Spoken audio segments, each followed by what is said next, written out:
Hi guys, welcome back to my YouTube channel and I hope you all in great health guys. So today's cue card is describe a thing you cannot live without. यहाँ पर हमने एक ऐसी चीज़ बतानी है जिसके बिना हम नहीं जी सकते बट वो कोई चीज़ मोबाइल या कंप्यूटर रिलेटेड नहीं होनी चाहिए। And sub cues are what it is कि ये क्या चीज़ है। Next is how long have you had it for कि आपके पास ये कितनी देर से चीज़ है। Next is why you can't live without it, यहाँ पर हमने रीज़न बताना कि इसके बिना हम क्यों नहीं रह सकते। And the last one is explain how you felt when you were without it, और यहाँ पर हमने बताना कि हमको कैसा लगता था जब हमारे पास ये चीज़ नहीं होती थी। So before we start the sample answer guys, please hit the subscribe button and don't forget to share this video. So let's begin the sample answer guys. There is no denying this conviction that people of the contemporary epoch thrive primarily on devices and gadgets to live a comfortable life. यहाँ पर हमने बताया कि इसमें कोई दो राय नहीं है कि जो आजकल का मॉडर्न एरा है इसमें जो लोग हैं बहुत ही हैवीली डिपेंडेंट है, बहुत ज़्यादा डिपेंडेंट है डिवाइसेस को लेकर और गैजेट्स पर, क्योंकि ये इनकी लाइफ को बहुत ही कंफर्टेबल बनाती हैं. Although I have numerous things at my disposal, there is a gadget that has become an integral part of my life and to live without it will be a daunting task for me. यहाँ पर हमने बताया कि मेरे पास बहुत सारी चीज़ें हैं जो बहुत ही इंपॉर्टेंट है बट उनमें से एक गैजेट ऐसा जो कि बहुत ही ज़्यादा इंपॉर्टेंट है मेरी लाइफ में और उसके बिना रहना एक बहुत ही मुश्किल टास्क है मेरे लिए. It's a Fitbit band and I use it to track my daily physical activity. यहाँ पर हमने वो इंपॉर्टेंट चीज़ बताई है जिसके बिना हम नहीं रह सकते, वो है फिटबिट बैंड जो हम ट्रैक करने के लिए यूज़ करते हैं अपनी फिजिकल एक्टिविटी को. I have been using it for 2 years. यहाँ पर हमने बताया कि मैं इसको पिछले 2 साल से यूज़ कर रहा हूँ. 2 years back I use to be unhealthy person and I turn obese. यहाँ पर हमने बताया कि 2 साल पहले मैं बहुत ही अनहेल्दी था और मैं मोटा भी हो गया था, ओबीस हो गया था. There was a sudden search in my health problems and it was a challenging task to check the weight gain. यहाँ पर बताया कि जैसे कि मेरा वेट बढ़ गया था सो मेरी जो हेल्थ प्रॉब्लम्स थी वो भी बढ़ गई थी और एक चैलेंज था अपना जो मेरा वेट गेन हो रहा था उसको चेक में रखना. During that time one of my friends had gifted me a Fitbit band and told me to walk 10,000 steps every day.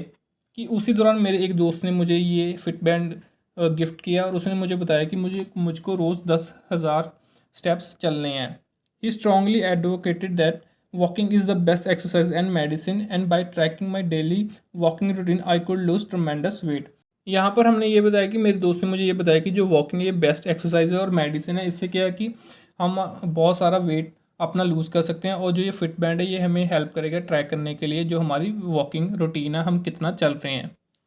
I diligently followed my friend's advice and used Fitbit band with determination, dedication and discipline. यहाँ पर हमने बताया कि मैंने बिल्कुल पूरे मन से इसको फॉलो किया अपने अपने दोस्त के एडवाइस को और मैंने फिटबैंड को यूज़ भी किया पूरे डेडिकेशन और डिसिप्लिन के साथ. To my surprise after 3 months I lost 15 kg weight. यहाँ पर हमने बताया कि मैं सरप्राइज हो गया, मेरे 3 मंथ में 15 किलो वेट कम हो गया. More over I started feeling confident and energetic. कि इसके अलावा क्या क्या मेरा वेट कम हुआ तो मैं और भी ज़्यादा कॉन्फिडेंट हो गया और एनर्जेटिक भी हो गया. This device brought a paradigm shift in my life by encouraging me towards a healthy life style. कि इस डिवाइस ने बहुत ही बढ़िया चेंज लाया, बहुत ज़्यादा चेंज लाया मेरे लाइफ में और इसने मुझे इनकरेज किया कि मैं एक हेल्दी लाइफ स्टाइल को चूज़ करूँ. Spending life without my Fitband device is a challenging task because daily tracking of my walking steps helps me to remain committed to my goals. यहाँ पर हमने बताया कि बिना फिटबिट बैंड के मेरे जो डेली रूटीन है बहुत ही चैलेंजिंग है, बहुत ही मुश्किल है क्योंकि ये मेरे को हेल्प करता है और मेरे को मोटिवेट करता है कि मैं अपने गोल्स को पूरा करूँ. जो मेरा 10,000 स्टेप्स का गोल है उसको मैं रोज़ पूरा करूँ. Furthermore I do not want to get back to the sedentary lifestyle I had in the past. और यहाँ पर हमने बताया कि मैं नहीं चाहता कि मैं वापस सेडेंटरी लाइफस्टाइल में चला जाऊँ. सेडेंटरी लाइफस्टाइल होती है जिसमें हम ज़्यादा चलते फिरते नहीं है, जो इनएक्टिव लाइफस्टाइल होती है. मैं नहीं चाहता कि जैसे मेरे पहले ये सेडेंटरी लाइफस्टाइल थी फिर से वैसे हो जाए. सो दैट्स इट गाइज, ये था हमारा sample answer. So let's move forward to the follow ups. And the first question is, why do you think teenagers always want to have the latest devices such as the iPhone? यहाँ पर उन्होंने हमसे पूछा कि आपको क्यों लगता है कि जो टीनेजर्स होते हैं उनको हमेशा लेटेस्ट चीज़ें चाहिए होती हैं, डिवाइसेस चाहिए होते हैं जैसे कि iPhone. And the answer is, it is because of the environment teenagers live in. It is because of the environment teenagers live in the contemporary epoch technology has made inroads in our lifes. यहाँ पर हमने बताया कि teenagers का environment ही ऐसा होता कि जिसमें उनको हमेशा होता कि वो नई नई लेटेस्ट चीज़ें लें और टेक्नोलॉजी ने भी हमारी लाइफ में एक बहुत ही इंपॉर्टेंट जगह बना ली है. Due to this reason teenagers thrive primely on the latest devices to do their work and to leave a good impression on others. कि इसी वजह से कि टेक्नोलॉजी एक बहुत इंपॉर्टेंट पार्ट हमारी लाइफ का बन गई है। तो जो टीनेजर्स होते हैं, जो लोग होते हैं, वो डिपेंड करते हैं अपने काम को लेके उन पे, और वो एक अच्छा इंप्रेशन भी छोड़ना चाहते हैं दूसरों पर। They think that using the latest devices help them to remain synchronized with the rest of the world. यहाँ पर उन्होंने बताया कि अगर वो लेटेस्ट डिवाइसेस लेंगे तो उनको लगता है कि वो सिंक्रोनाइज करेंगे, मतलब कनेक्ट करेंगे जो रेस्ट ऑफ द वर्ल्ड है उनके साथ, बेटर उनका सिंक्रोनाइजेशन बनेगा। And the next question is why do they often buy a new one even though they already have one. यहाँ पर उन्होंने हमसे पूछा कि जो टीनेजर्स होते हैं, जो लोग होते हैं, वो नया फ़ोन वगैरह या नई डिवाइस क्यों लेते हैं जब उनके पास पहले से कोई नई चीज़ होती है। And the answer is it is mainly due to two reasons. Due to fierce competition companies leave no stone unturned to create new products with enhanced features. हमने बताया कि इसके दो मेजर रीज़न, एक तो ये जो सा ये आजकल का कंपटीशन बहुत ज़्यादा इस एरा में, तो कंपनीज क्या करते हैं, हर एक कोशिश करते हैं कि वो अपने प्रोडक्ट में नए नए फीचर्स ऐड ऑन करते रहें। Because of this gadgets become obsolete after some time. Obsolete का मतलब था कि आउटडेटेड हो जाते हैं वो जल्दी ही, क्योंकि जो फीचर्स होते हैं गैजेट्स में नए नए ऐड ऑन हो जाते हैं, जो पहले वाले प्रोडक्ट होता है वो ऑब्सलीट हो जाता है, मतलब आउटडेटेड हो जाता है। Another prominent reason is the gimmick use by the marketing companies.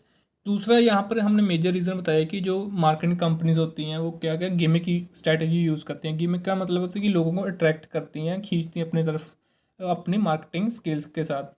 They go beyond the conventional domain to woo the customers, कि वो जो कन्वेंशनल डोमेन है, जो नॉर्मल तरीका होता है मार्केटिंग करने का, जब लोगों को अट्रैक्ट करने का कस्टमर्स को, उसके बाहर जाके वो अपने कंफर्ट जोन से बाहर जाके भी कस्टमर्स को अट्रैक्ट करते हैं। So the youngsters get motivated by the flashy advertisements of new products further they try their best to grab them. यहाँ पर हमने बताया कि जो यंगस्टर्स होते हैं वो मोटिवेट हो जाते हैं कि जब वो एडवर्टाइजमेंट देखते हैं, नए नए प्रोडक्ट्स की एडवर्टीजमेंट्स देखते हैं, तो वो अट्रैक्ट हो जाते हैं, तो उनको खरीदने की सोचते हैं। Next question is what do they do with the old one after buying a new one. यहाँ पर उन्होंने हमसे पूछा कि जब लोग, जब टीनेजर्स नया फ़ोन वगैरह या नई डिवाइस कोई खरीद लेते हैं तो पुराने का क्या करते हैं। And the answer is a large percentage of teenagers use websites like Quikr and OLX to sell their gadgets। कि हमने यहाँ पर बताया कि जो ज़्यादातर यंगस्टर्स होते हैं या टीनेजर्स होते हैं वो क्या करते हैं, वो वेबसाइट्स लाइक क्विकर या OLX पे अपना जो पुराने गैजेट्स होते हैं उनको बेच देते हैं। Moreover few teenagers have this uncanny knack for experimenting the old device. कि कुछ जो टीनेजर्स होते हैं उनमें ये हैबिट होती है कि वो जो पुरानी डिवाइस होती है उसके साथ एक्सपेरिमेंट करते हैं। They open the gadgets with screwdrivers and try to understand the mechanism. कि वो क्या करते हैं, जो स्क्रू ड्राइवर्स होते हैं उनके साथ अपनी डिवाइस को खोल देते हैं और चेक करते हैं कि ये कैसे काम करते हैं, इसका मैकेनिज्म क्या है।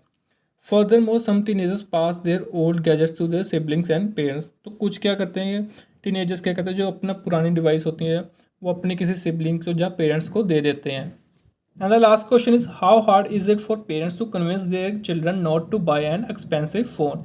यहाँ पर उन्होंने हमसे पूछा कि पेरेंट्स के लिए कितना मुश्किल है कि वो अपने बच्चों को कन्विंस करें कि कोई महंगा फ़ोन ना लें। And the answer is convincing the children not to buy an expensive phone is a daunting task. Daunting task मतलब कि बहुत ही मुश्किल टास्क होता है, कि अपने बच्चों को ये समझाना कि कोई महंगा फ़ोन ना ले एक बहुत ही मुश्किल टास्क है। Because teenagers crave such devices they leave no stone unturned to convince their parents for buying the new version. यहाँ पर हमने बताया कि जो टीनेजर्स होते हैं उनमें ये भूख होती है, उनमें ये क्रेव होती है कि वो ऐसी डिवाइसेस लें जो महंगी होती हैं, और ये हर एक मुमकिन कोशिश करते हैं कि वो अपने पेरेंट्स को कन्विंस कर ले नया वर्जन लेने के लिए। When parents say no the teenagers stop eating and practice fast to harm themselves. कि यहाँ पर हमें बताया कि जब पेरेंट्स मना करते हैं तो टीनेजर्स क्या करते हैं, वो खाना पीना छोड़ देते हैं और उससे क्या होता है, अपने आप को हार्म पहुँचाते हैं। सो दैट्स इट गाइस, ये थे हमारे कुछ बहुत ही important question and answers, and I will see you in the next video guys. Till then take care, good luck for the preparation and thank you guys.